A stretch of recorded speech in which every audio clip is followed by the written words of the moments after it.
Today, we're joined by Minnesota Twins hitting coach Tony Diaz. We talk about his journey from DR to the U.S., his time with the Colorado Rockies, and his goals for the future. Before that, we're going to talk about Dustin Pedroia's retirement, Nolan Arenado to the Cardinals, and more.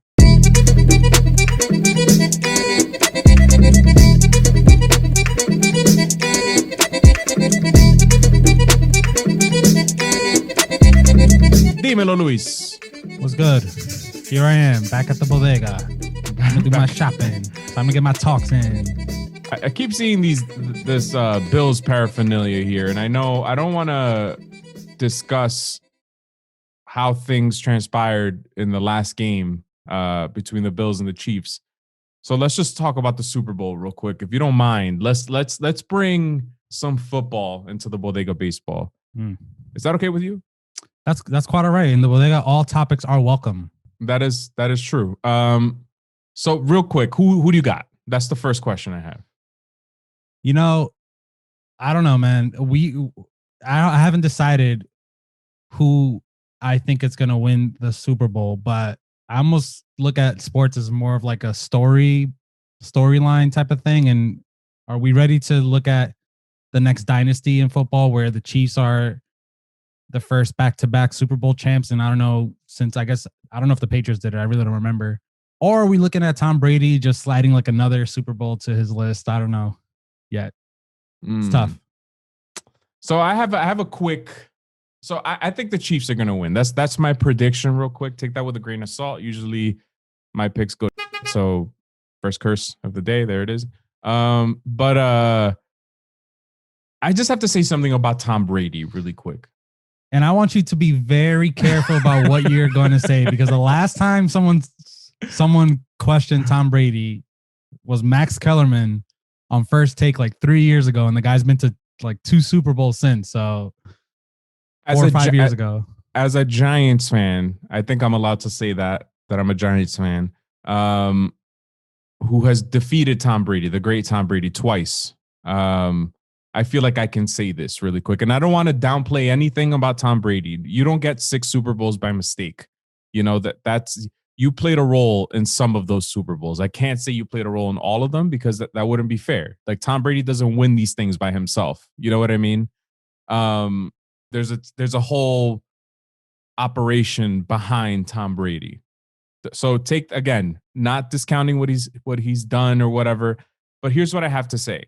The fact that the Buccaneers are in the Super Bowl isn't because of Tom Brady. Like, can we just like make that really clear? I know that sounds sacrilegious, but didn't he try everything in his power to blow that game last time? He didn't score. I don't think he scored a touchdown in the second half. If anything, I think he had like 2 or 3 turnovers in the second half of that game. So yeah. I'm not, this isn't for me. I get it's Tom Brady, his first year away from the Patriots. He's in the Super Bowl.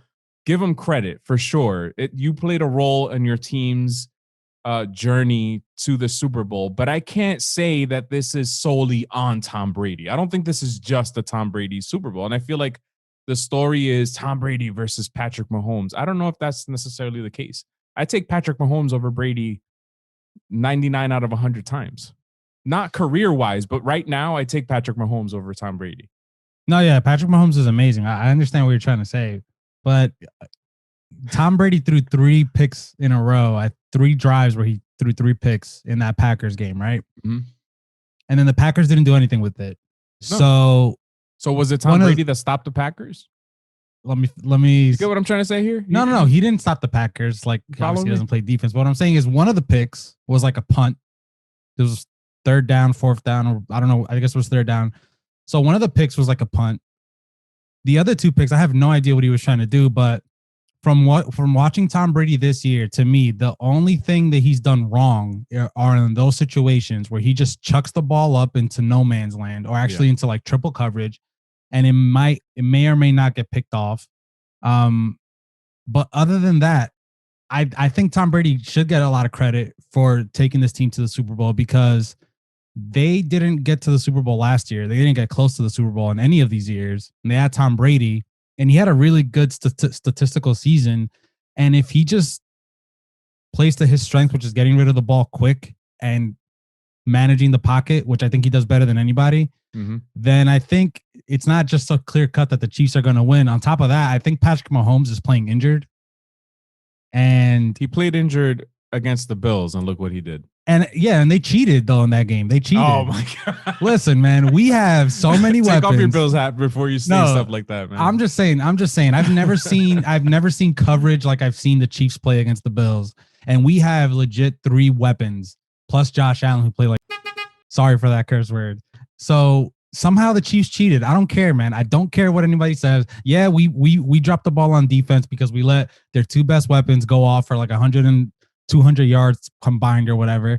But the coverage I saw in that game against the Bills, there's no way we're going to see that again in the Super Bowl. I don't think it's going to be that, because otherwise the Chiefs are going to run away with it. And I just can't imagine a Super Bowl where Tom Brady gets blown out. So I don't think it's as clear cut. I think the spread the last time I saw it was -3 in the Chiefs' favor. Yeah, that was. You would think it'd be higher though, right? Like in your mind, Vegas typically doesn't get things wrong, and a -3, they're giving the Bucks 3 points essentially. That's Vegas saying it's a toss up. It's anybody's game, I think. But I just, and I think the Chiefs are missing some guys, like two key guys in the front line. I mean, I don't know. I saw the Bucks get a lot of pressure against the Packers. I never saw the Packers look that bad on offense all season, except I think when they played the Bucks. My sources tell me. So you know what? I might go with the Bucks, man. I don't know. Can we really have a guy walking on earth that has 7 Super Bowl rings? You shouldn't bet against Brady, because another thing is that he's going to get a lot of calls in his favor just because he's Tom Brady. The guy's the only guy on the field that doesn't wear a mask after games, and nobody says anything. Hold up. Patrick Mahomes gets favorable. Patrick Mahomes is the NFL's, what's the word they always use? The NFL's like Cinderella or whatever. Golden child. Yeah, he gets calls. He's the new against Brady. Who's going to get more favorable calls? Brady or Mahomes?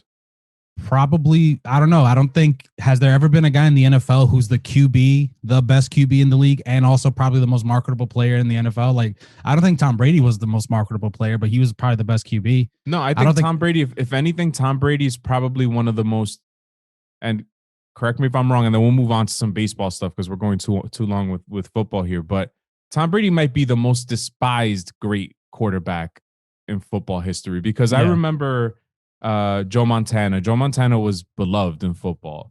Steve Young was beloved in football. When Troy Aikman was winning Super Bowls, he was beloved in football.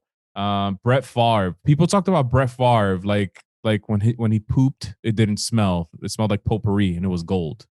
I couldn't stand Brett Favre, by the way. But Tom Brady, I feel like most people root against Tom Brady. If you're outside of New England, when he played with the Pats, you hated Tom Brady, and now I'm pretty sure that most people want to see Tom Brady fail this Sunday. I'm personally a huge Brady fan, and I think today Patrick Mahomes will get treated better than Tom Brady because he's just the guy right now in the NFL. And let me just say this, Manny. Patrick Mahomes, I was talking to my friend about this, got turf toe in his game against, I guess, the Browns. It was when they played the Browns before the Bills, right? Mm-hmm. The wide receiver, Devontae Adams, that I drafted. God, I hope I got that right. Devontae Adams. Hope that's the guy. Packers. He got turf toe a year ago when I drafted him. He missed the whole season. And Patrick Mahomes cleared concussion protocol in like 4 days. So the NFL definitely injected him with some steroids or something to get him to play in that playoff game, because they could not have Josh Allen face off against the guy who backs up Patrick Mahomes. So that's my last take. And I think I'm going Bucks. I don't know, man. So far today, what is it? Wednesday? I'm going Bucks. All right. I'm going Chiefs. Going Chiefs. And I feel like I'm going to throw my Giants juju into the Chiefs' favor, and they're going to win. So just get ready for it. Okay. Let's talk some baseball, Luis. Before we get into the big topics, I just want to go over some real quick big moves that have happened this past week. So Didi Gregorius resigned with the Phillies, 2 years, $28 million. Jock Peterson signs with the Cubs. Andrelton Simmons goes to the Twins. Wow. 1 year, $10.5 million. The Twins also re-signed Nelson Cruz 1 year, $13 million. The Rays bring back Chris Archer 1 year, $6.5 million. I really like that move. I feel like Chris Archer is gonna watch. He's gonna dominate this year. Just wait and see. Some other big news in baseball. Fernando Tatis Jr. is going to be on the 2021 cover of MLB The Show, which, by the way, is available on every platform except PC. What's up with PCs, man? They're releasing MLB The Show for Xbox? It's on Xbox. It's on Nintendo. It's everywhere except the biggest platform that people want it to be in. It's not, which is PC. Yeah, if it was, oh man, that game. I'm shout out to Fernando Tatis Jr. for being on the cover because that's the future right there. But yeah, I wish it would come out on PC because I'm not trying to get a PS5, and I just know how these video game companies are. That game is going to be horrible. It's going to be riddled with bugs for PS4, which is what I currently have right here. And I wish it would come out for PC because then I'd be free of my peace of mind to not have to get a PS5 or the new Xbox. I haven't played MLB The Show since David Ortiz was on the cover. I don't know what year that was. Could you? That was the first one, 06. Yeah. That was the show. 06. And I was actually excited when I heard that they were going to release it on every platform because one of the reasons I don't have a gaming console is because I have children and a wife who's a physician and works a lot. And I kind of work from home and I do a lot of writing from home and stuff. I had it on PC. You could just play it on the side, you know what I mean? And then if the wife comes in, you just switch the screen and you're like, oh, just doing some work over here. You know what I mean? But with a gaming console, you see the gaming console, you can't be as sneaky. So, well, the PS5 kind of looks like a PC, it looks like an air purifier. Come on, let's be real. Yeah. So there you go. Air purifier. The other bit of news that we're not going to delve too deep into is Ken Griffey Jr. being hired by Major League Baseball to essentially, they hired him in a role to engage a younger audience. And just a quick, like a 1 minute, 2 minute take on this. I love Ken Griffey Jr. and had baseball made this move in 1995, I would applaud them. It's 2020, guys, or 2021. Ken Griffey Jr. These kids know who he is, but he's not like some idol to them, like he was to us. You know what I mean? Like, you don't think? Oh, to the kids. So. You mean the kids? For the kids. For us, yeah. For us, it's like, oh, Ken Griffey Jr., but it's more like a nostalgia type of thing. This is like, put it this way.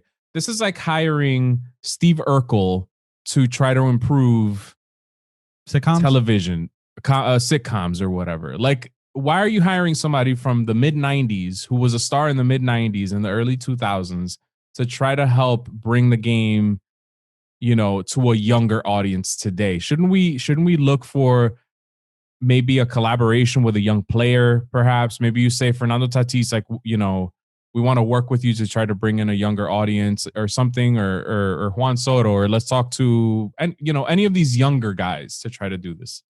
No offense to Ken Griffey. I love Ken Griffey, one of the greatest of all time. But do you know what I'm trying to say here? Yeah, no, I get what you're trying to say. But I guess my question is exactly what is he planning to do? What powers was given to him? What decisions will he be making to make this happen? I mean, you have a good point, but at the same time, he's kind of like in the midpoint of us. Like we're kind of in the middle. Let's just call ourselves the middle. There's the younger baseball crowd. There's the older baseball crowd. Ken Griffey's like our midman right there. Mm-hmm. So maybe they hired a guy that's like a gateway between both worlds.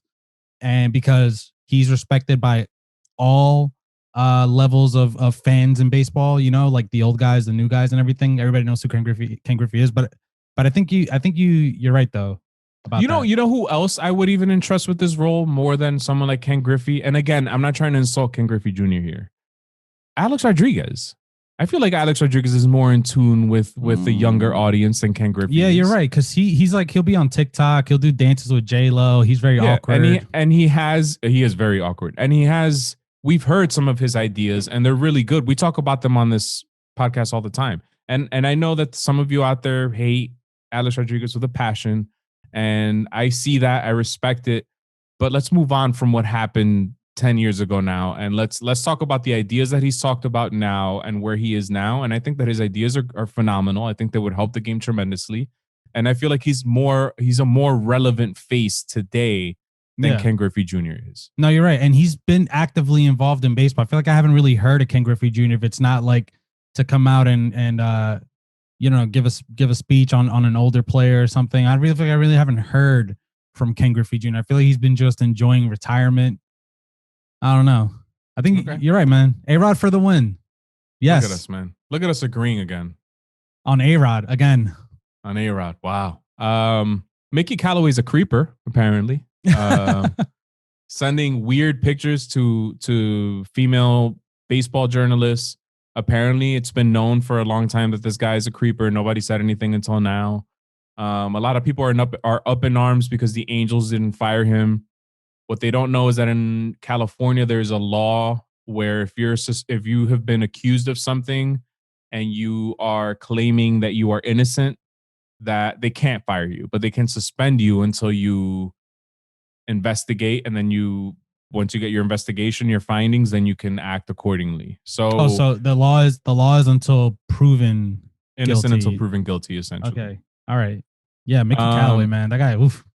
Yeah, you never liked him. I didn't hate Mickey Callaway. It's just some of the moves he made were like head scratching. When the Mets first hired him, I actually thought it was a good hire. And then as you saw him managing, I think he was there for 2 seasons. You're like, this guy doesn't know what he's doing as a manager. But maybe that was the Wilpons. I don't know. But anyway, he's with the Angels now, and they suspended him, so he won't be with the team until whatever happens. And what's surprising about this not surprising, what's disappointing about this to me is that if you read the Athletic story, they kind of phrase it as it was the worst kept secret in baseball. Why was this, so then why was it acceptable that he was hired to begin with? Like, if this was something that was coming down the line eventually, then why was he still employed by a Major League Baseball team? Or why didn't somebody say something about this sooner? You know what I mean? That's the kind of stuff that I can't stand. But all right. So I had mentioned before about the MLB season being delayed. So it's not going to be delayed. It's starting on time. The commissioner's office and the owners offer the players a deal to play a 154 game season at full pay in exchange for an expanded playoffs. And the players rejected that offer. And at the time, a lot of people were kind of up in arms, like, why are players rejecting this? I don't understand. This seems like a good deal. You're getting all your money. And what's come out is that if the players agree to this, then they're opening up negotiations. The CBA is wide open, and the players the owners can use, I don't know what the process is called exactly, but they can use a process to kind of implement whatever they want after the negotiations are open, and the players would have little power. So if there was some like shady stuff going on in the backgrounds, I would understand why the players would reject this deal. Other than that, it seemed like a good offer. And if nothing, this seems like what I think baseball should look like. It should be a 154 game season. I kind of like the expanded postseason. I don't know. What do you think? I like the expanded postseason, but so they rejected the offer. So what happens now? Now they come back with a... No, that's it. There's no negotiation. So they're just going to start on time now. Oh, okay. And it's going to be 154? It's going to be 162 regular season. But there's no universal DH. And the players are essentially, they're saying they're not as concerned about COVID because the vaccine is being rolled, the vaccine is out there. I think now there are 5 to choose from. And I think that it's being released to all pharmacies this week or next week or something. So it seems like the vaccine rollout is going to get really aggressive in the coming weeks. So hopefully by the summer, late summer, fall, things will be kind of back to normal. So players are kind of saying, like, we're willing to take the risk. We'd rather start on time. We're more concerned about injury if we start the season late again. And let's just do this. Man. That seems that doesn't seem, I don't know. I don't know about there being 162 games. The other thing too is there's no trust between both sides. And in some ways, I feel like the players are just being like, no, we're not going to take any offer the owners are giving us now, especially right before the CBA is up. Like, it just seems like there's zero trust between both sides, and there's no, neither side negotiates in good faith at all. Like, so do you think we're still headed down the path of like a lockout or something? Work stoppage? Work stoppage?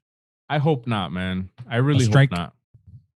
I hope not, but it looks like that's what's going to happen. I mean, don't all signs point toward that happening? I don't know anymore because there's players who are getting paid, and then there's, I really don't know. Yeah. I'd have to see. Wait and see.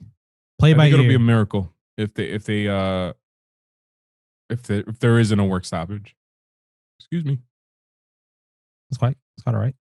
I think, and we've talked about this before, I think that there has to be some way where there's more transparency between both sides. And I don't know. I don't think it's acceptable that you're hearing stories like how the Baltimore Orioles, how Chris Davis makes more money than the rest of the roster combined, or that I forget what team it was, the Cleveland Indians, that there's like 4 or 5 players that are worth more than the entire Cleveland Indians roster combined. I don't think that's acceptable. I also don't think it's acceptable that it's possible that a guy like Steve Cohen, if he really wanted to, could go out there and say, okay, I'm going to go out and get Trevor Bauer. I'm going to go out and get every free agent possible and build a super team and give nobody else a chance to win anything, moving forward. So I think the only solution to this is some sort of salary cap, salary floor type situation. And I don't know if the players are going to be down for that, to be honest. Well, the whole thing about Steve Cohen going out and getting everybody, not giving anybody a chance, is that I feel like baseball, I feel like that's the worst sport where you plug a player in that's supposed to be, game changing, and then everything just works out, and the best team always wins. I don't think the best team always wins in baseball, for the World Series. And the whole thing about one player making more than the rest of the team, I mean, can that still happen under a salary cap if a team like the Orioles decides to like offload all the assets, all the highest contracts, and maybe just keep the one guy that couldn't get rid of? Can that still happen under a salary cap? It probably can, but if you have a salary floor and you say, the minimum that a team must spend is $75 million or something. I don't know. I'm pulling a number out of my hind parts. My hind parts. I just don't see how that could be possible. I think that there will be. You see tanking in the NBA, and I think you see tanking on some levels in the NFL, and they have salary caps. But I just don't think it's as egregious as it is in baseball sometimes. And I had an argument with somebody on Twitter recently where I made the case that there's more parity in baseball than there is in the other sports. And that's not like, that's undeniable. You can't deny the fact that in baseball, there are more, that there have been more champions, meaning that like in the NFL, it's always the Patriots or some other random team. And in the NBA, it's the Lakers, the Spurs, like it's always the same teams. You know what I mean? Yeah. In baseball, we've had the Chicago White Sox win World Series, the Houston Astros, the Angels. You've had a number of teams. When the Boston Red Sox and the Chicago Cubs broke curses in the last 25 years. Like, there's no question that there's more parity. So this whole luxury tax threshold situation works, I think, because it does disincentivize teams from spending a lot of money. Like the Yankees are spending less money, but I think we need to find a way to make some other teams more competitive somehow. You know what I mean? I agree. And I don't know how to do that. Before we sign off, CT, aka LA, aka Luis, goes by a lot of names. Let's talk about Dustin Pedroia. I want to give you a moment. I see that Red Sox hat over there to wax poetic about the one and only Petey, Pegleg Pedroia.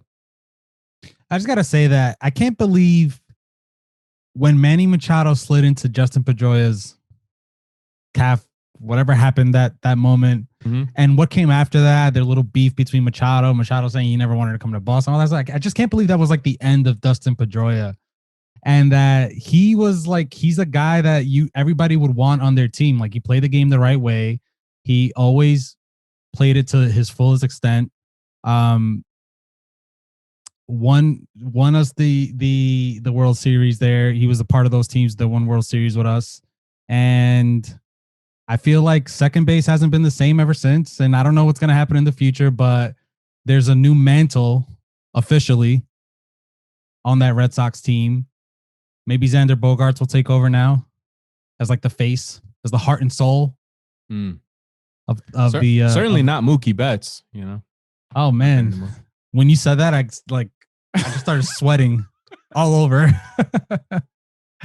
Damn it! Even as a person who grew up a Yankees fan and watched Dustin Pedroia play from the beginning, so I did a little research because I wanted to see how many Red Sox players have won multiple championships, and obviously you'll have to look back to before 1920 to find guys who have won. There have been guys that have won 4 championships with the Red Sox because they were the dominant team back then, and I guess they are now again. But anyway, there's only 2 since then, since like 1920 or whatever, that have won 3 championships with the Boston Red Sox, and that's David Ortiz and Dustin Pedroia.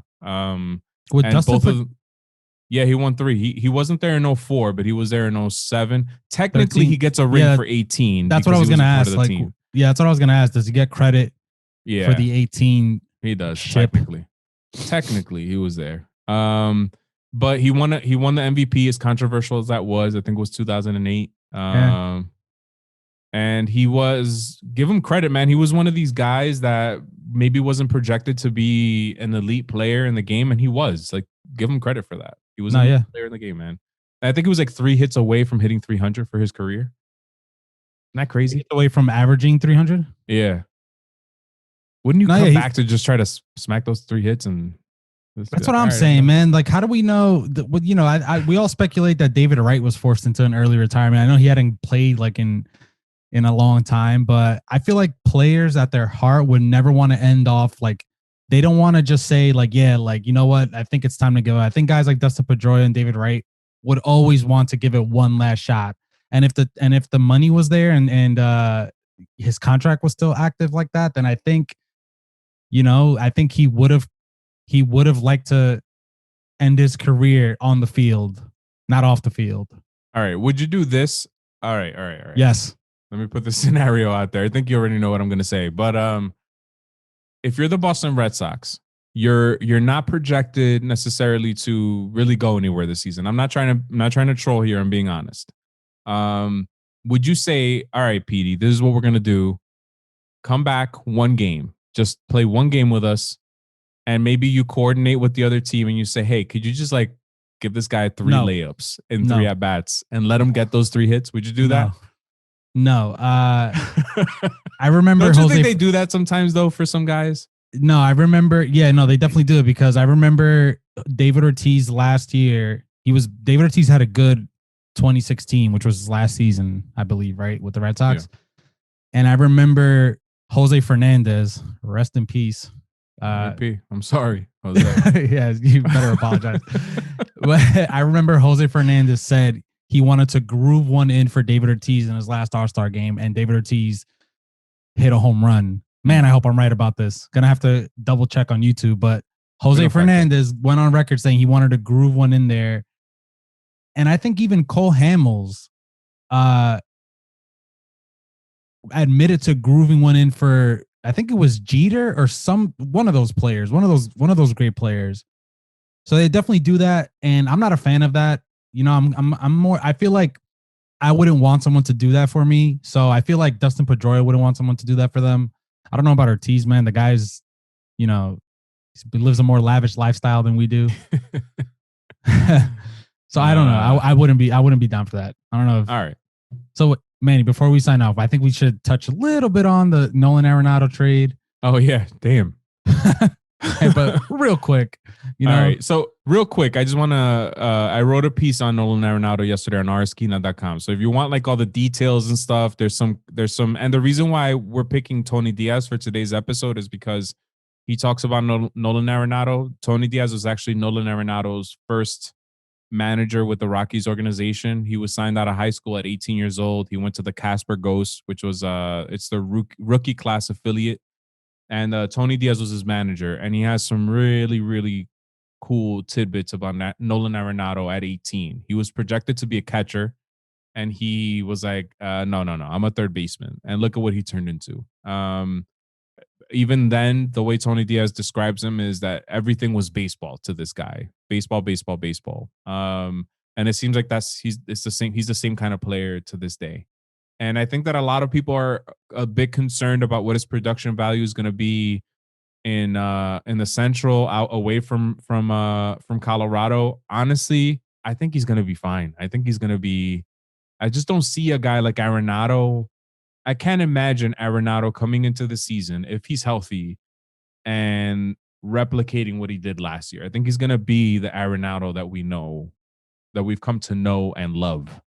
That's all I'm going to say, man. What do you think? Yeah, especially since the Cardinals are a better team than the Rockies are, and they will be in the playoffs most likely. Fun fact about Nolan Arenado: went to the same high school as Matt Chapman. Oh, 2 best third basemen in the league. Coincidence? I don't know, man. These sports are fixed. The 30% rule. But I think you had a clip that you wanted to play from the bonus episode that we dropped, where there was a prediction made on how a Nolan Arenado trade would look. Yeah, so I spoke with John Bitzer of Baseball Trade Values last week. It was released as a bonus episode, and this was before the Arenado trade. I just wanted to kind of share what he had to say before the Arenado trade took place, and make sure you guys check that out. It's in our feed, and we have a YouTube video as well. So let's listen in. Most recently, the latest story in Major League Baseball is that the Rockies and the Cardinals are engaging in talks for Nolan Arenado. You're the baseball Nostradamus. That's what I'm calling you right now because of this. Do you foresee something? I know you're not an insider. You don't have inside information or anything, but do you foresee a trade happening? If so, what kind of package do you see potentially going down? So we have our estimate of Nolan Arenado's surplus value is negative 43.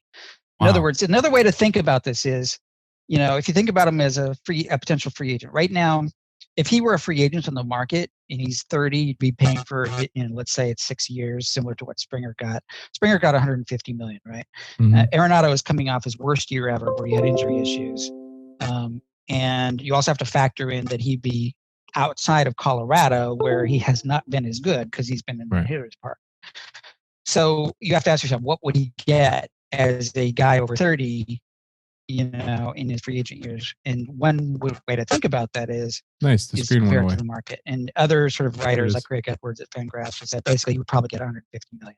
The problem is he's got a contract that's fixed for 199 million. So you can see there's about a 49 million difference. We're giving a little extra credit. So our numbers show that it would be, you give him a little credit for like being a superstar and marketable. So figure, okay, we've got it at minus 43. So that there is the first problem. Colorado would be selling low on him. They can't,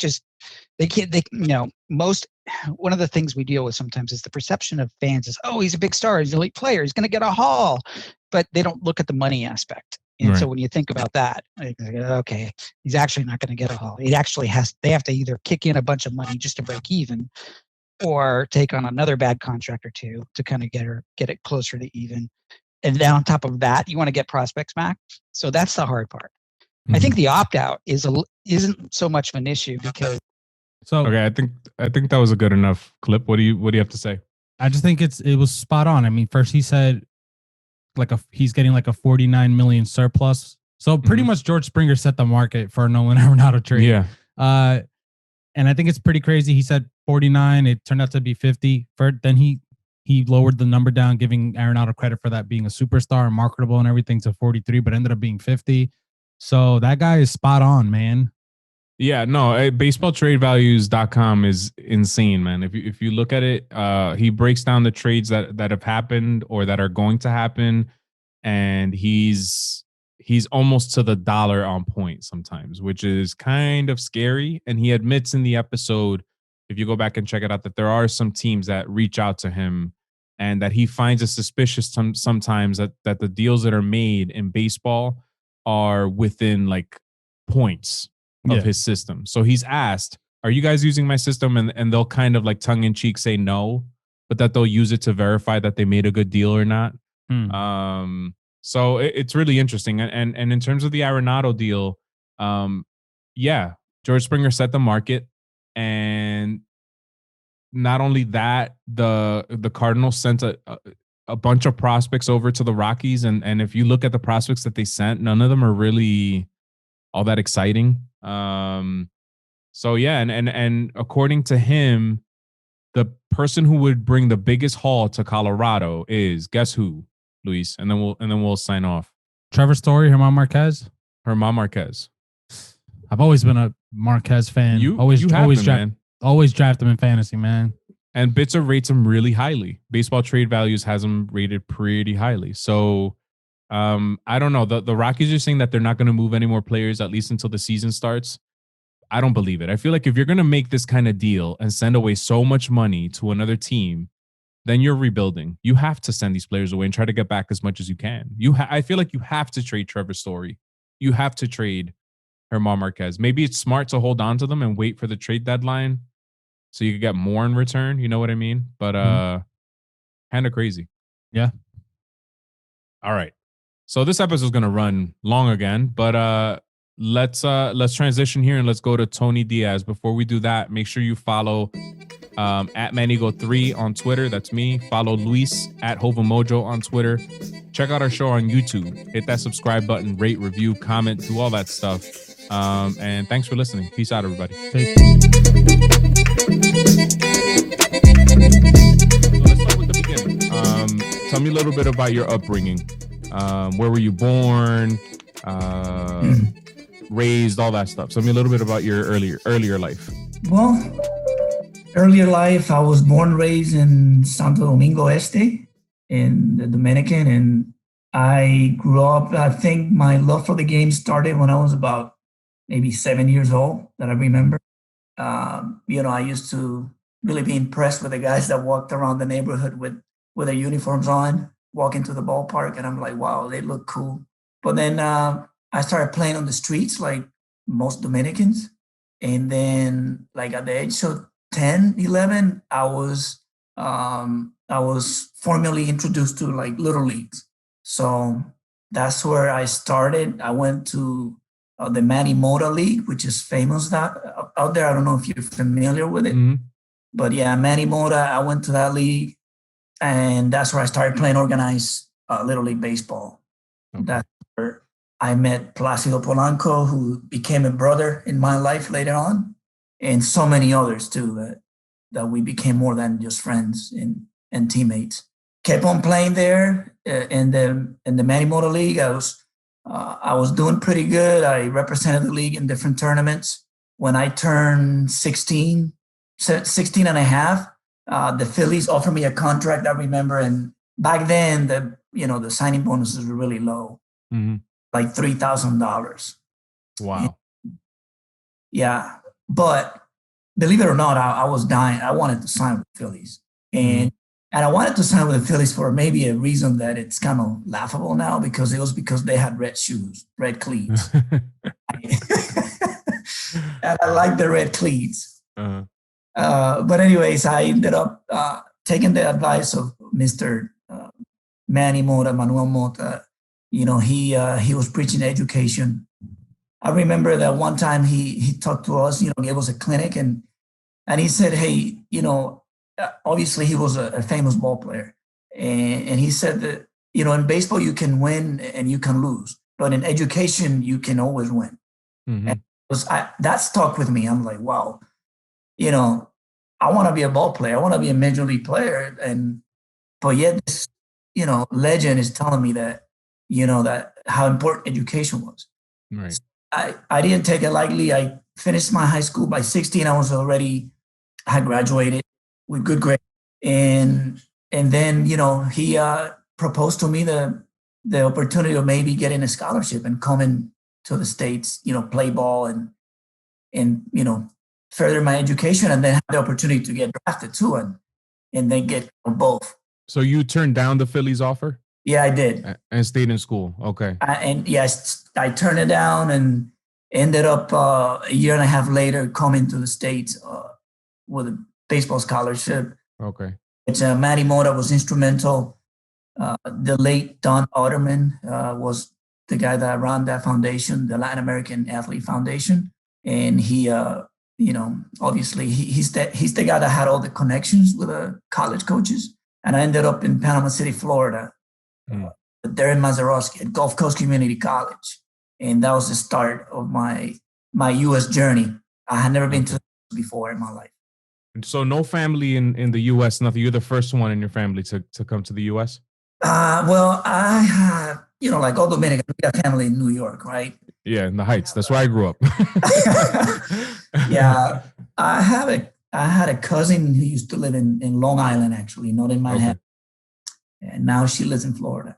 So she was my only family that was somewhat close to me. And there were some neighbors that had moved from the neighborhood to New York. And so they were kind of like family, but not really. And so I was really if you want to say, I was the first one that actually came to the U.S. So that's a lot of pressure because you graduated at 16. So you're probably like 17 years old or something in Florida with no family. I was like 17, 17 and a half. Wow. So tell me about that experience. What was it like to come to the United States? You're on a baseball scholarship. Was there a language barrier? Was it like, how was it? How was that transition for you? Yeah, it's now looking back, we can, always connect the dots looking back, they make, we can laugh at them and it makes sense. But I was lucky. I was really lucky because the coach there in Mazeroski at Gulf Coast Community College, he needed a shortstop like badly. Mm-hmm. So here's me. I had to take the TOEFL in Santo Domingo, that English test. And I was just, Don Otterman told me, take it. It's required. Just guess. I had the high school English that we get in Dominican, but it was just, like very low. Yeah. I started just guessing, it was all multiple choices. I ended up with like a 300 score, just pure luck. Wow. I think the requirement to pass the test was like 600 anyways, but I took it. And the coach had to write a letter stating that they were going to cover my English deficiency with tutors, English. I came to the States, and that was part of the agreement. And it was because for me to go to the embassy and get my visa, because they look at the score and they say, wait a minute, you got to go to college with this. But that letter was really the letter that was supporting the fact that they were going to provide for that deficiency. And that's exactly what happened. I remember, again, in the DR, when you think of Florida, you only think of Miami. And in Panama City, Florida it's really in the panhandle. It's more Georgia and Alabama than it is actually Florida. Okay. So that was really shocking. That was shocking. I had a Puerto Rican roommate whom we became really close and still in touch today. He and I were the only Latinos. Wow. And he knew a little more English than me, but it wasn't, we just had to get by. And it was, I remember going to the cafeteria my first day at Gulf Coast. And we saw, it was really shocking. We saw all the African-American students in one side, all the white students in like another side, a couple Asian students separate. And then here's me and Julio. What do we do? Yeah. So that was really shocking, to be honest with you. And I never forget that experience. But, like anything else in life, I was really blessed to have great people there that took care of me. And my English tutor, it's a lady that I call my American grandmother. She was phenomenal, and she taught me English, and here I am. Cool. And so in terms of your immediate family, your parents, siblings, anything like that, what type of role did they play in your life, to guide you in this direction into a baseball career or, yeah. So tell me a little bit more about your family. My dad, who also, passed away 5 years ago, but okay. Sorry about that. My dad was not a fan of me really playing. He might've made it. I don't, he didn't get a high school diploma or anything, but he believed in education. Mm-hmm. Or he kind of felt that, baseball was something that, like majority of Dominican players in the DR don't really go to school. So he didn't like that combination. But he said, okay, here's the deal. If you get good grades, you can play. Because my mom supported me 100% of the time. She was behind that. She said, that's what you want, go ahead. And she supported me. Now, like I said, growing up it's more, to be more specific, I don't know if you're familiar with Los Trinitarios, that area. Mm-hmm.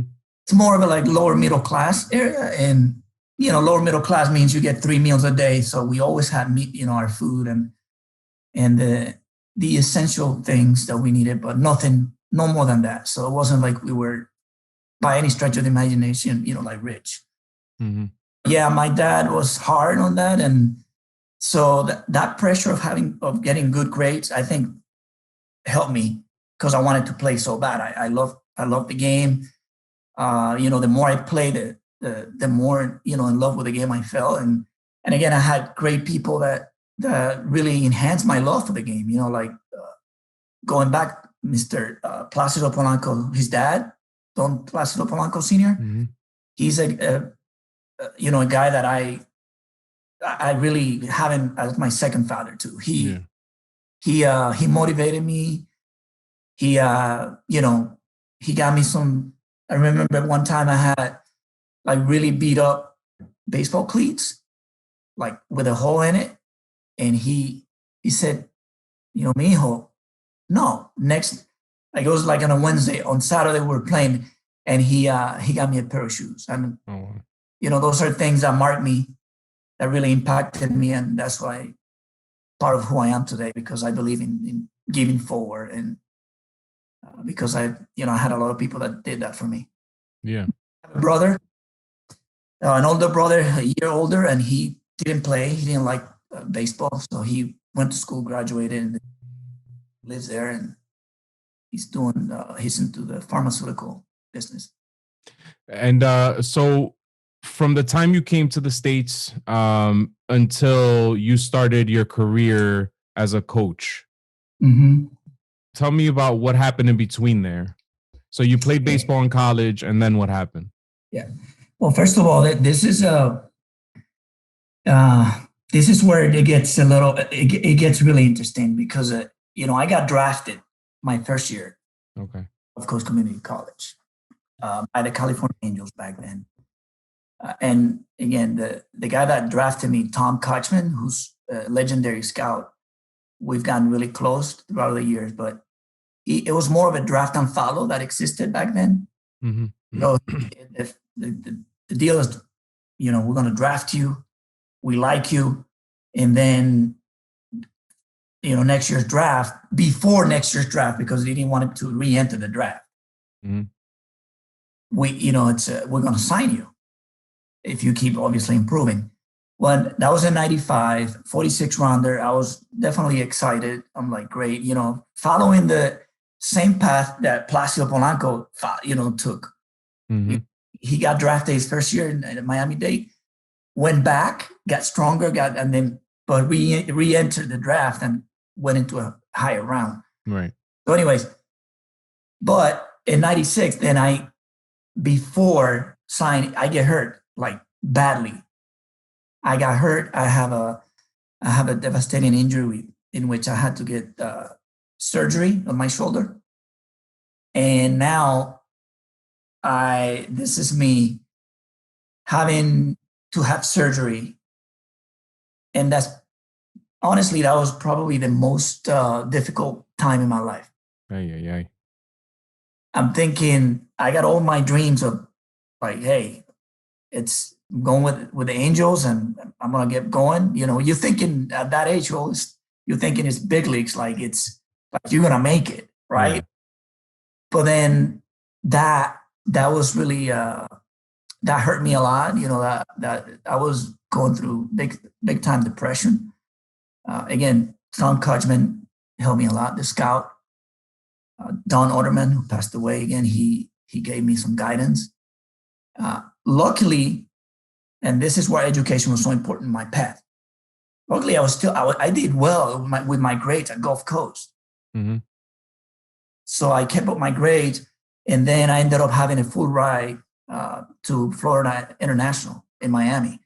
And they honor that, even though I was, having to have surgery, no playing in 96, like pretty much the last year, and they honor it. And then I went there, and instead of playing shortstop like I used to be when I got drafted with a plus arm, I had to go play second with a below average arm.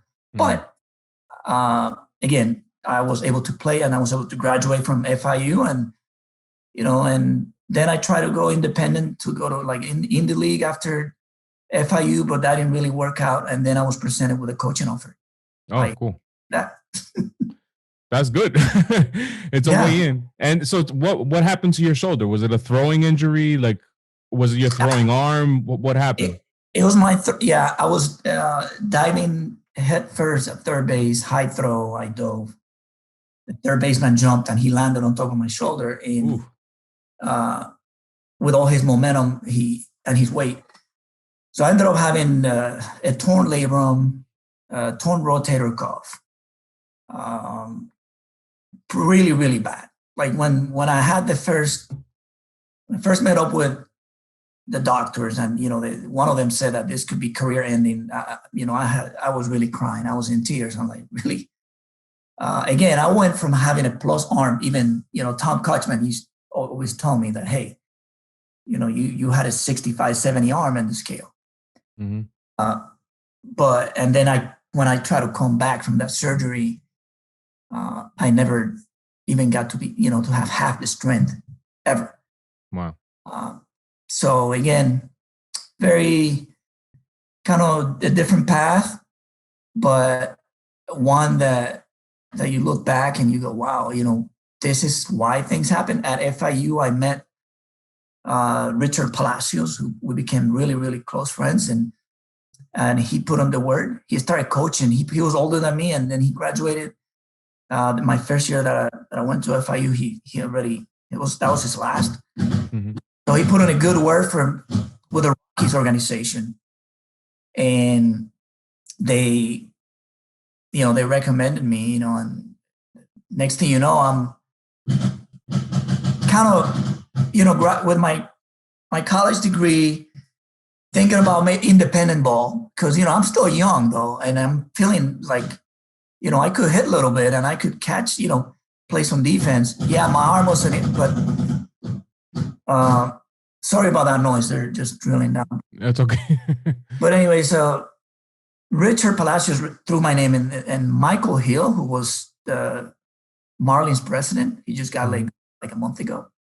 He was the Rockies farm director, and he made some phone calls.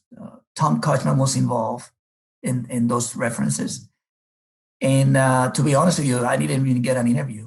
He just said, hey, I heard great things about you. I think you could be a good fit to be a rookie level hitting coach. Mm-hmm. And said, do you want the job? I already talked to a lot of people that really think highly of you. And I said, really? I thought it was like a prank. And I said, yeah, of course. I love the game. I love everything that the game has to offer. And I told him, just put me on the plane. We'll talk contract when I get to Tucson. Wow. So that started off your career with the Rockies organization, essentially. And from doing some research, you were there from 2000 until when you were hired as the Twins third base coach prior to 2019. So you were there for 18 years. How was 17. that? 17 years. Okay. So how was that experience for you? Well, there's, first of all, 17 years in the minor leagues. Yeah. And then my last two, I was in the big leagues coaching first. Mm-hmm. I spent 19 seasons there. Okay. If you have time, because there's so many people that were instrumental in my journey with the Rockies. First of all, I started coaching. I'm 23. I'm really young. I had to learn right away that, because I was kind of comparing myself to a lot of players that I felt that I was better than them. Mm-hmm. and I said, okay, I already committed that I'm going to be a coach, right? I can't So I had to like quickly realize, okay, stop comparing yourself as a player to this guy. But PJ Carey was the manager in rookie ball. PJ Carey, another guy that passed away in 2012. He was my biggest mentor. PJ Carey allowed me to be myself from the get-go. That's me with no coaching experience at all. You know, he said, as long as you have the player's best interest at heart, and we got a plan, you know, the organization has a plan for each player. If you have that type of mentality, I just go coach. Mm-hmm. You know, and here's me, you know, following the organizational plan with each player. And at 23, not looking over my shoulder at all. Mm-hmm. Like just being me. Mm-hmm. For me, that freedom that he gave me and then so many lessons that he taught the players and us as a staff. Well, it was, you know, incredible how he mentored everyone. You know, he also coached third base from the get-go like that. Mm-hmm. Coach third. That's a tough position too. It is really tough, but yeah. I mean, this is my first year, and he's doing those things with me. So again, I would not be where I'm at today if it wasn't because God put a man like PJ Carey in my life. This way. So, you know, along with PJ, I met wonderful people in the Rockies organization that were somewhat mentors and semi-mentors. Rolando Fernandez, he's the director of international operations with the Rockies still. He helped me a ton. You know, that he gave me so much encouragement and just advice and guidance. You know, I could go Dan O'Dowd, who's in the MLB network. Mm-hmm. Who's the former GM. Jeff Bridich, who's the current GM. Zach, farm director now. Bill Guyvet, he used to work in the organization, a great executive. You know, we go down, Jimmy Johnson, hitting coordinator. I learned a ton from him. Mike Gallego, he was my first infield coordinator. Mm-hmm. And most of my infield core comes from Mike Gallego. And he was an open book. And I was a sponge.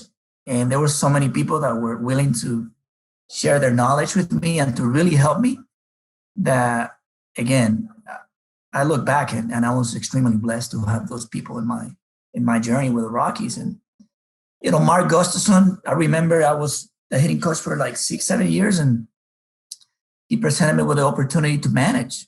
And that was challenging, obviously, but I was up for the challenge, and they believed in me. They gave me those challenges, and I went, okay, let's go ahead and let's. My mentality was, I'm not gonna let you down because of effort and focus. Mm-hmm.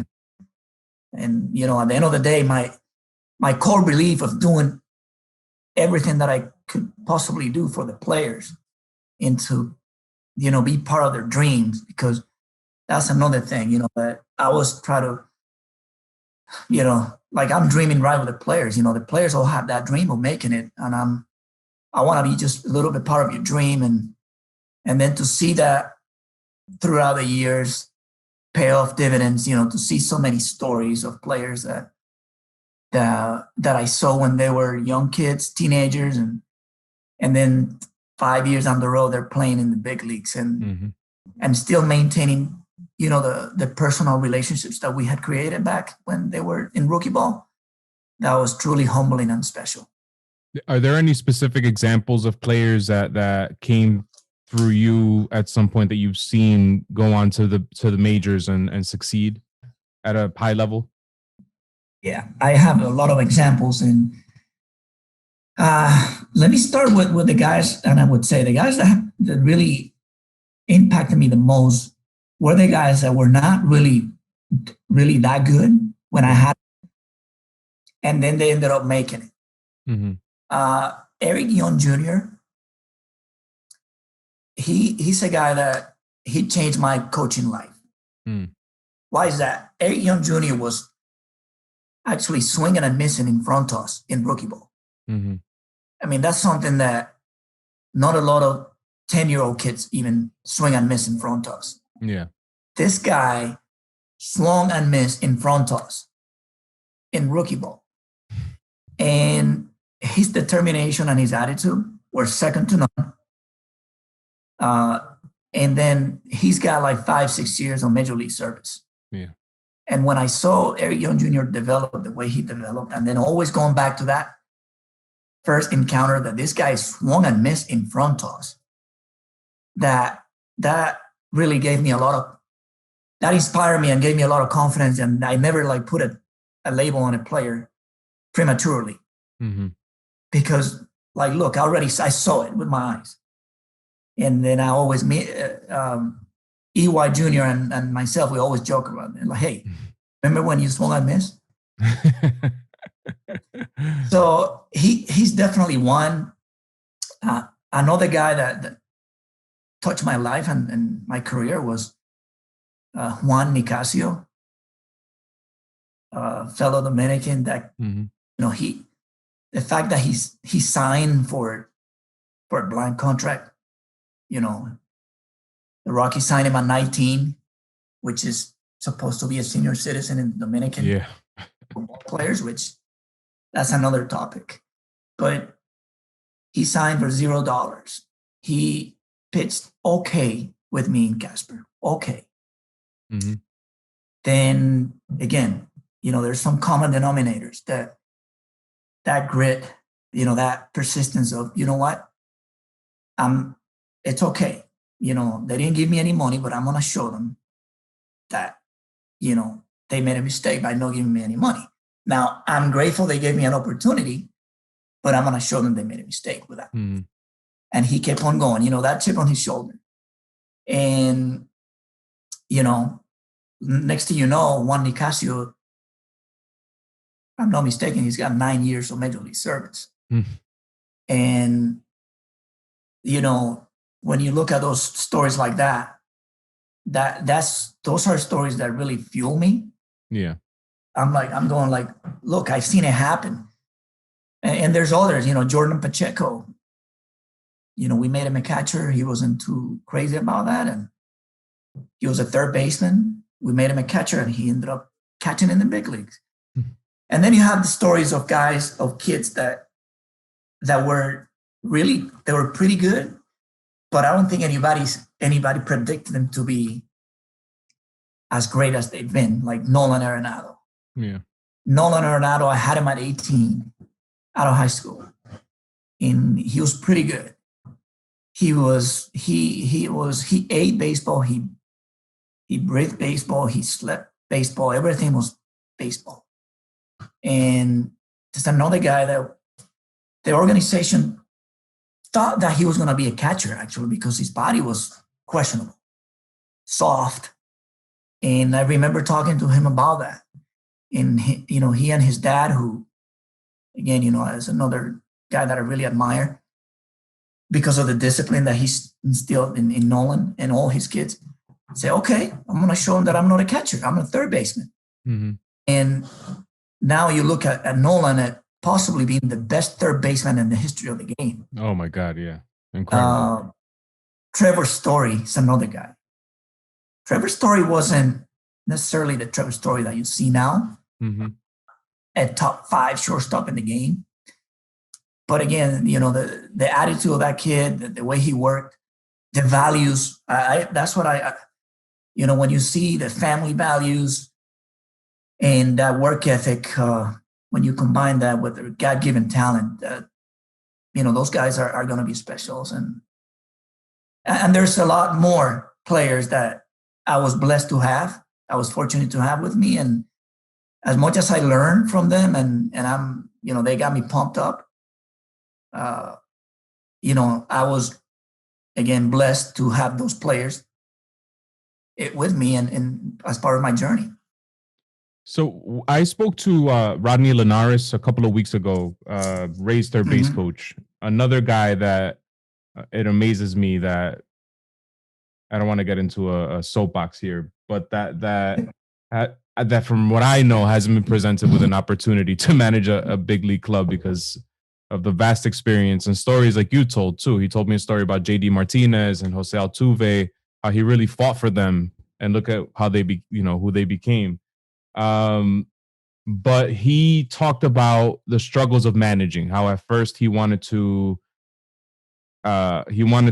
he called it lo granito de arena. He wanted to have a little bit of sand, like he wanted to have control of every little thing.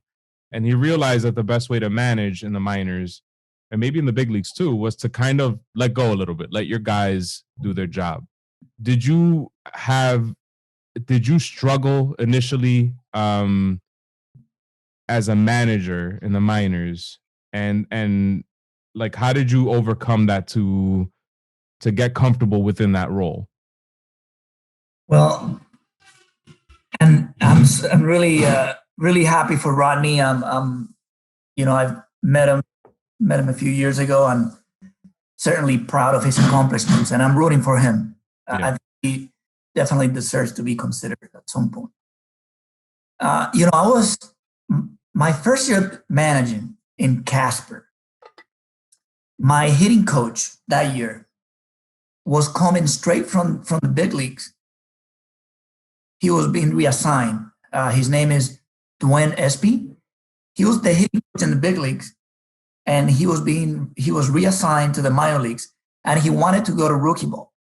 So he was my hitting coach, and he had already done it all in the game. He had managed, he had done it all. So I relied on him a ton, and he was my sounding board, and I needed a guy like that next to me. Because my first year as a manager was probably one of the worst records that you can have at any level. I believe we won 23 games the whole year. So it was really tough. And the team that I had, it goes to show you how crazy the game is. I think we won 23 games, but there's 5 big leaguers out of that club, out of that rookie team. So it goes to show you that those minor league records don't mean really that much. Right. But no, I relied on him a lot. When you start managing, I think it's pretty natural that you second guess yourself quite a few times on decisions. Yeah. And he gave me some quality advice on that. He said, Tony, if I remember, like me putting a hit and run, the guy swings and misses, and they host the runner at second. And then I go like, man, why did I put that hit and run on? And he goes, if you would have known that he was going to swing and miss, you right. would have put it on. So he gave me that comfort, saying that at the end of the day, if the players execute, they make you look good as a manager. Yeah. If you don't execute, then it doesn't mean that it was the wrong call. Right. They just didn't execute. But yeah, I was lucky to have him. I felt that I needed to grow more in the pitching department because I was just dealing with hitters as a hitting coach before. Yeah. So just to relate with the pitchers more, that was challenging, and got a ton of help from the pitching coordinators and my pitching coach, just to make sure that I try to relate to the pitchers in more of their language. Yeah. But yeah, I didn't have a problem like micromanaging. It was more on the second guessing part, and even though those records in the minor leagues don't really matter, 23 games out of 70 something, that, believe me, that wears on you. And I try to be consistent with my attitude. And Duane Espy told me that he was feeding off of me. And I said, like, oh my God, I was feeding off of you. and that's the thing too.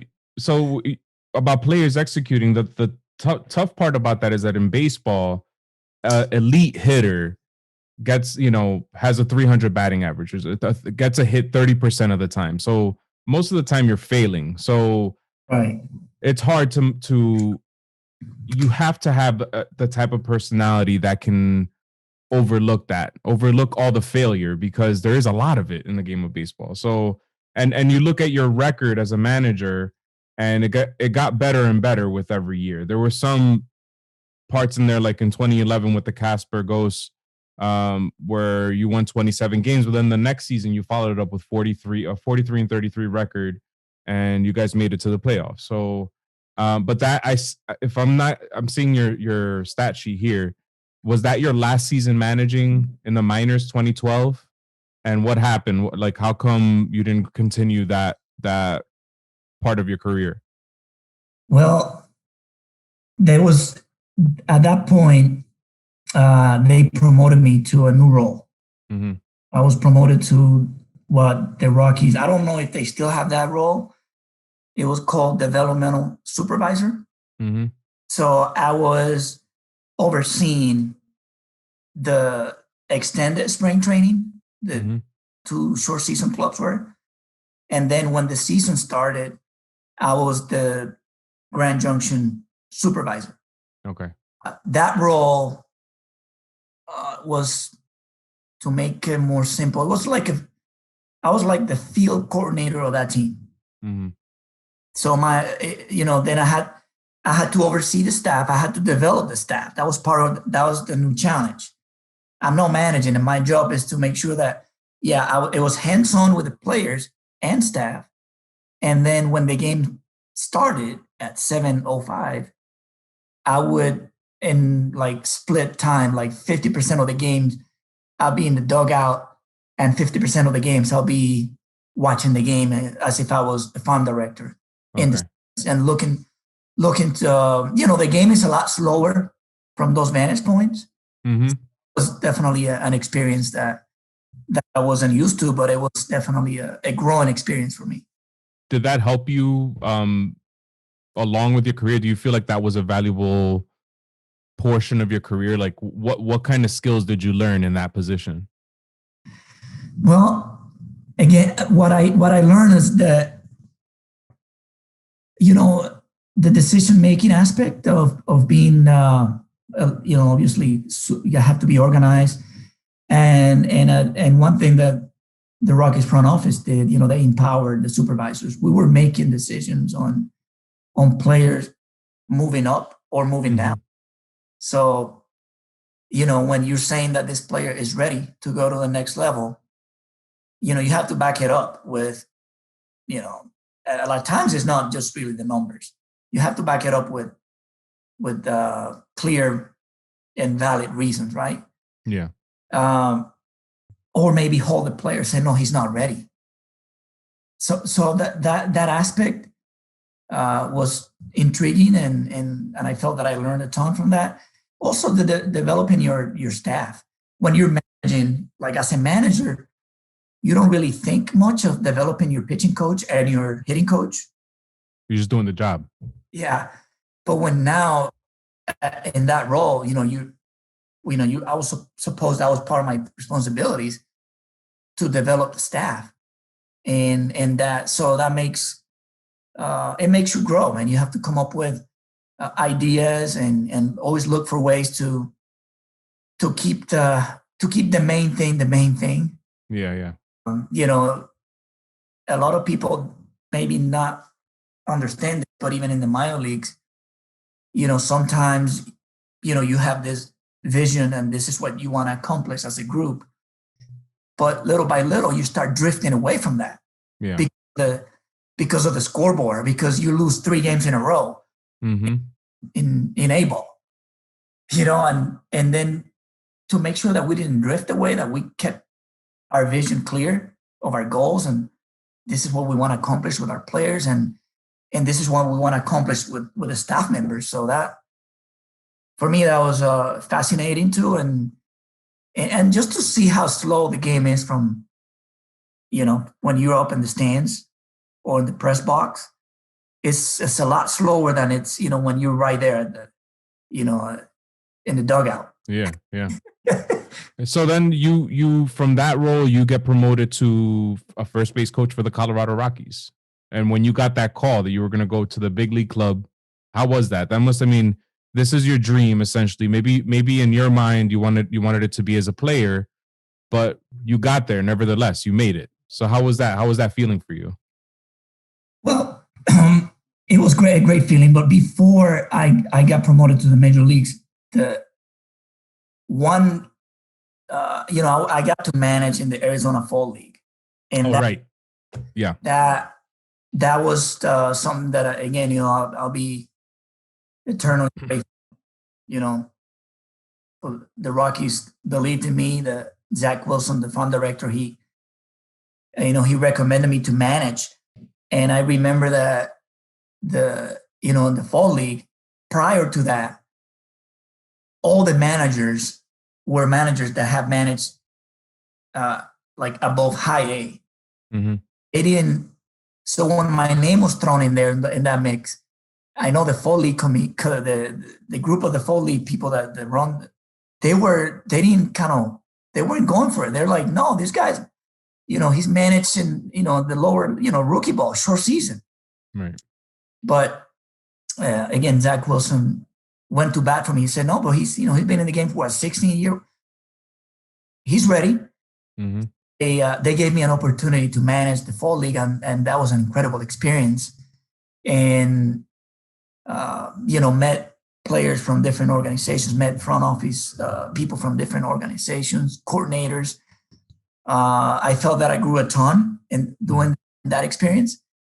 And I was super excited to find out later on that now they don't have that requirement anymore, that they like whoever the organization wants to recommend to manage, they don't have that. They don't have that barrier of like, no, you got to manage AA or this and that. So yeah. I felt that was really exciting. And then that year, during the Fall League, I think that's when we hired Buddy Black as the manager. So I met him there too. He went to watch our prospects play. Ryan McMahon was probably the best prospect we had in our team.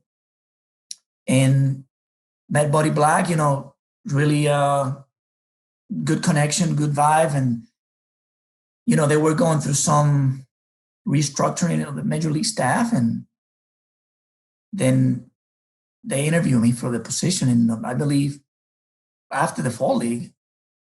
And I was obviously extremely thrilled and flattered by the opportunity. And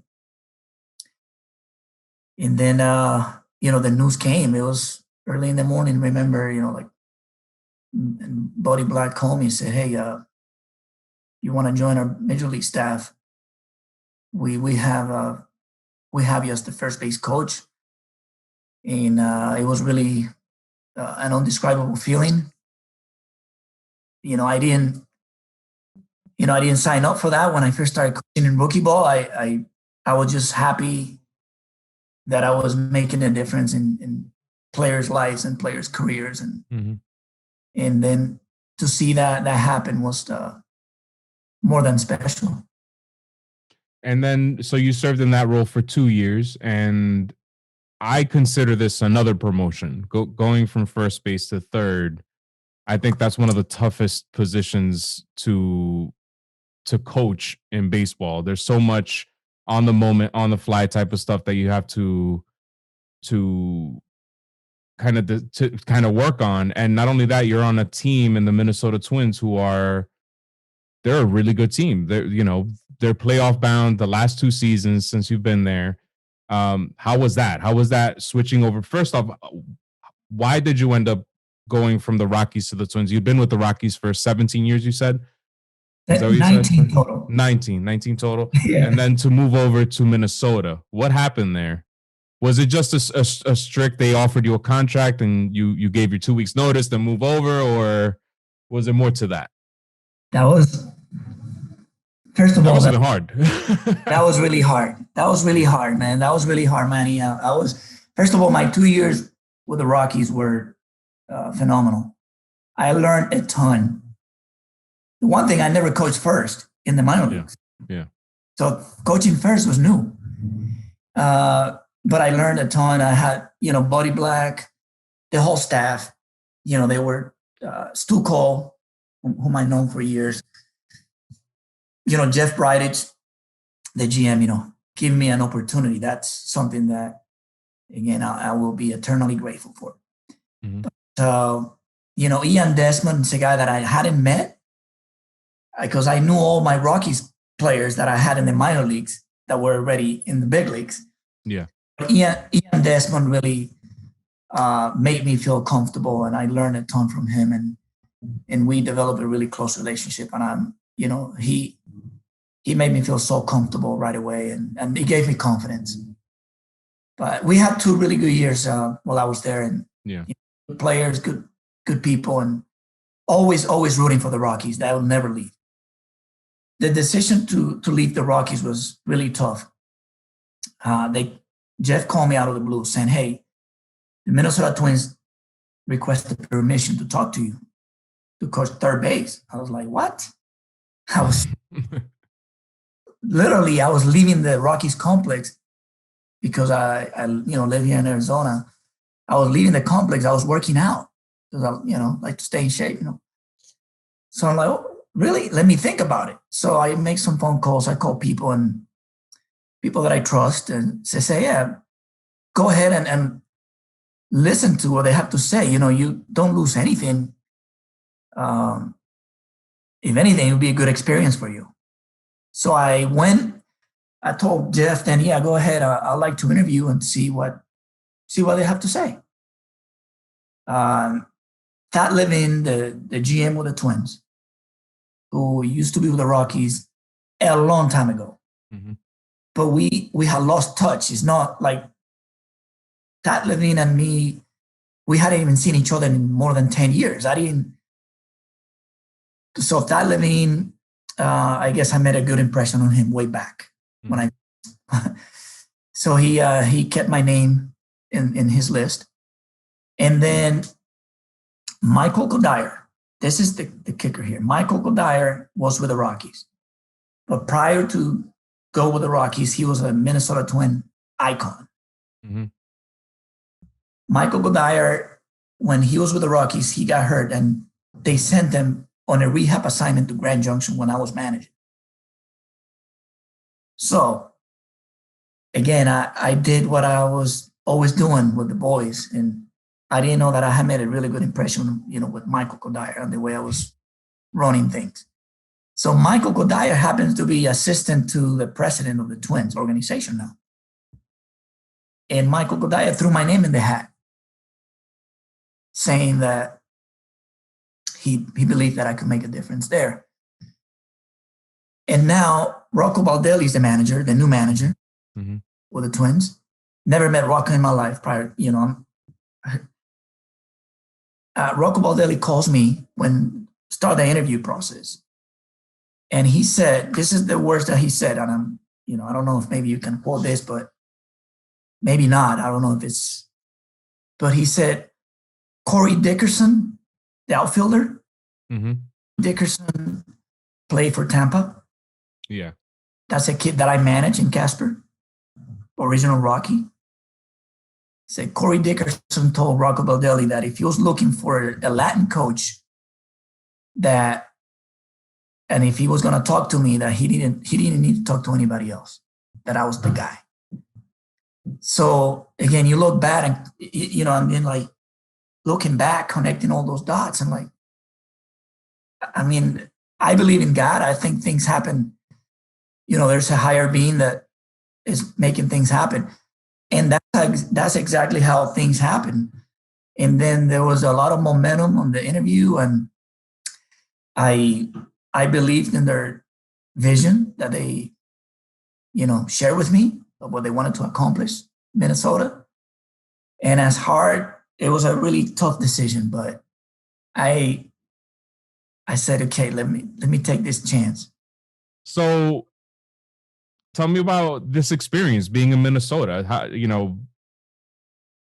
has it been, I don't want to compare it to Colorado because I don't want you to say this is better than that one or anything, but how has it been being a coach for the Minnesota Twins for you? Well, it's been wonderful. It's been wonderful. I felt that I've grown a ton. It's a progressive organization, and they back it up. Mm-hmm. It's everyone. We're bringing people in with growth mindsets, people that are, that are not afraid of challenging the norms and, thinking out of the box. And when you have so many like good people, but with different ideas and creative ideas, nothing but really good things come out. And Mm-hmm. I've been blessed to be part of that organization. Rocco Baldelli he's awesome. He's a great manager, maybe a better person. And again, Buddy Black was also great. He's a big part of my career as well. But I'm telling you, Rocco Baldelli, I've never seen anybody as even keel as Rocco ever. And he's not even 40 years old. Yeah. So I've learned so much from him, from the rest of the staff. It's such a collaborative approach of coaching, and it's been awesome so far. Good. And so another question that I have is about the evolution of baseball. So analytics is taking over. And I wanted to ask you this when you talked about Trevor Story, but I was like, I'd rather just learn more about the story because it's interesting. But Trevor Story, and I think he's one of the best players in baseball, not a criticism at all. Aaron Judge is also one of my favorite players in baseball, but we've moved into a portion in the evolution of baseball where strikeouts don't matter, quote unquote, and analytics has taken over entirely. Where do you stand on that? Are you a believer in analytics? Or do you think that there's a better option out there, like a hybrid of the old school and the new school? You know what I mean? Yeah. What do you think? That's a great question. I think analytics is nothing but really information. That's what it is. And at the end of the day, is how that information is applied that is going to make the difference, or maybe not make the difference. Mm-hmm.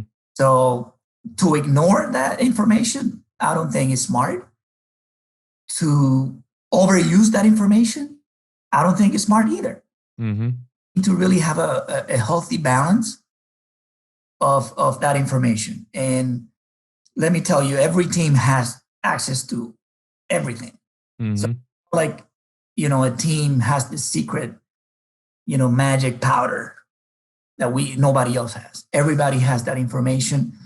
So why is it that certain teams are having more success than others? It comes down to how they apply it. Mm-hmm.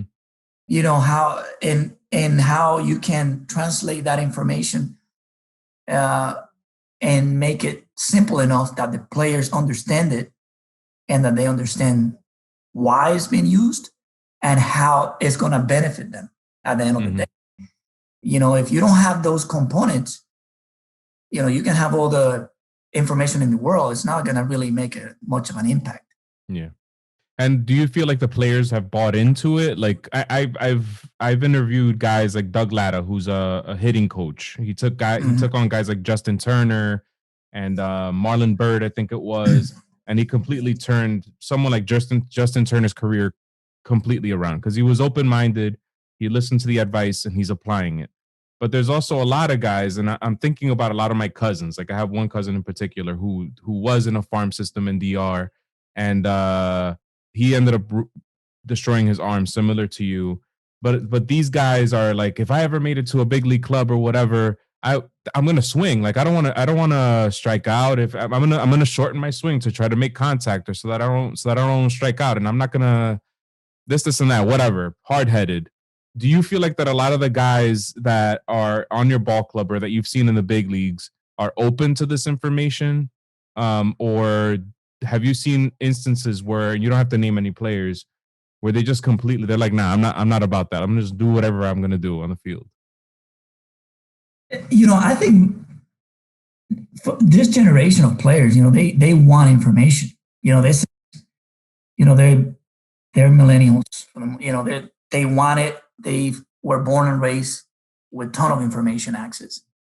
So, and it boils down to us as coaches of really getting to know the individual. Yeah. Some guys want more than others. Others don't want as much. At the end of the day, it's like, that's the beauty of it. It's not that one size fits all, that if you don't have this, you won't be successful. Or if you get all this, no, it's based on the individual, and the guys that want it, we got to be able to, again, simplify it enough that it makes sense. And the guys that don't want it, we also have to be able to simplify it enough to whatever is it that makes them be their best version. Then that's what we have to tailor our approach to. Yeah. Just to say that one way or the other way, I don't think extremes work. And baseball in particular, it's a sport that kind of go to extremes fast.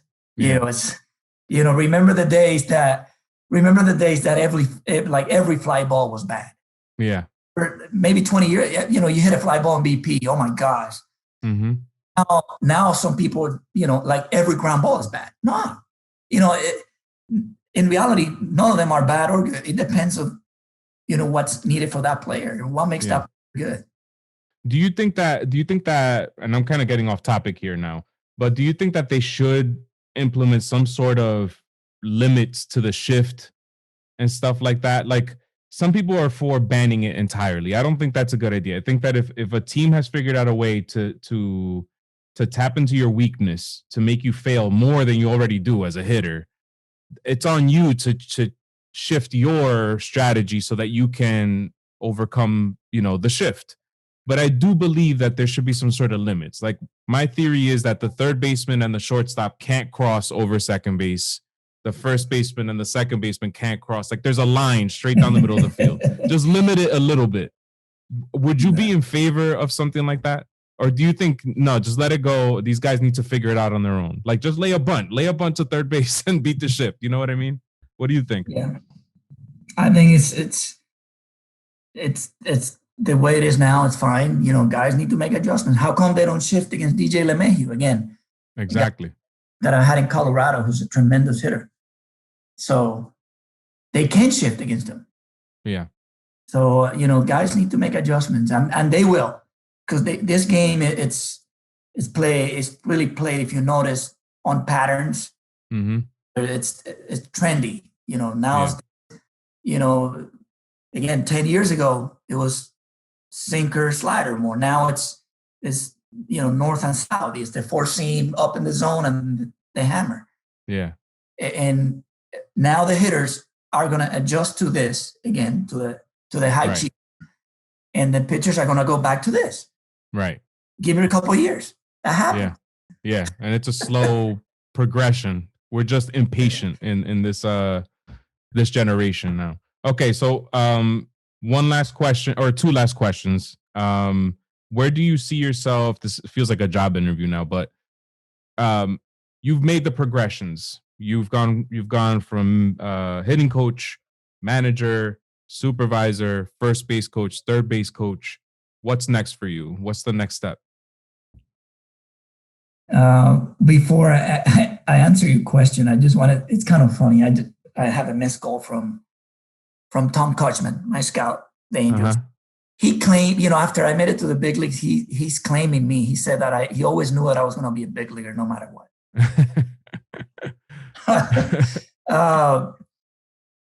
As far as where I see myself, Manny, when I go back to when I started, I actually had one of those epiphany moments in the cage in Tucson, in rookie ball. And truthfully, I told myself, I could do this for the rest of my life, and I'm happy. Mm-hmm. And I just really try to be the best that I can, I try to excel at what I'm doing now. And whatever happens next, you let it play out. Yeah. That's really what has worked for me. Whatever role I'm at, I'm going to try to excel. And then if an opportunity comes next, definitely consider it. But I also understand how difficult it is to get those jobs. Yeah. And this is, my philosophy. I think that sometimes you can lose sight of excelling of what you're doing in the moment when you're thinking like, okay, and nothing wrong with having goals and aspirations. Yeah. I don't self-impose limitations, but I want to be the best third base coach and the best infield coach for the Minnesota Twins now. And that's what I wanted to do with the Rockies. I wanted to be the best first base coach for the Rockies at that point.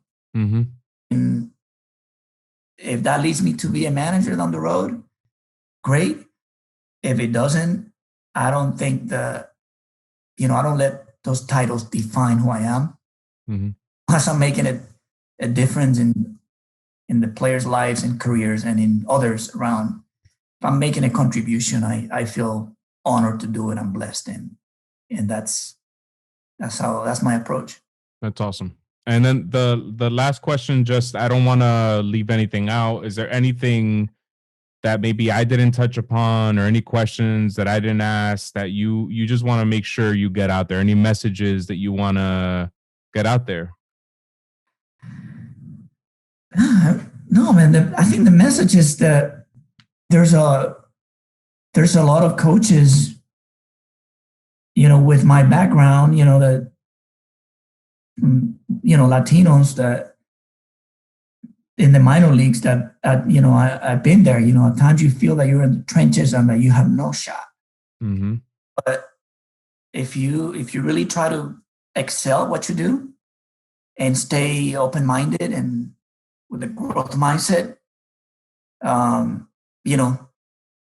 you can really put yourself in positions that you may even surprise yourself. Yeah. So don't put limitations on yourself. But if I've been inspired by others, like the Manny Actas of the world, and you look at Luis Rojas, what they've been able to accomplish. Espada who'll be a manager at some point. Yeah. I think Rodney will be too, but Manny Acta is a guy that also gave me a lot of his time when I was coming up in the minor leagues and share a lot of his knowledge. And my question is, again, without derailing from what's being your best right now, is if they could do it, why not me? Yeah. That's my message to any minority coaches or any coach, like if I'm here, why not you? Yeah. And something that it's like a theme, I feel like, over the last 24 hours for me. So last night I called into the Jose Abreu presser for accepting the MVP. And he was the message that he was sending is very similar to your message, which is, I'm here now. This is what I can control. I'm going to be the best that I can be now. I'm not going to, they asked him about postseason play. He's like, I'm just looking forward now, It's in God's hands, essentially. And I think that that's important too, because at the end of the day, all those little pieces along the way make a difference. You know what I mean? If you're the best third base coach that you could possibly be, that might make the difference in a run or two in a game, in a win or two in a game. That win or two could be the difference in making the postseason, and so on and so forth. So, but thank you so much for taking some time to talk to me today, man. I appreciate it. No problem. Anytime. I just want to make sure that, if you can make sure that you name Tom Kochman, who actually really, really believed in me.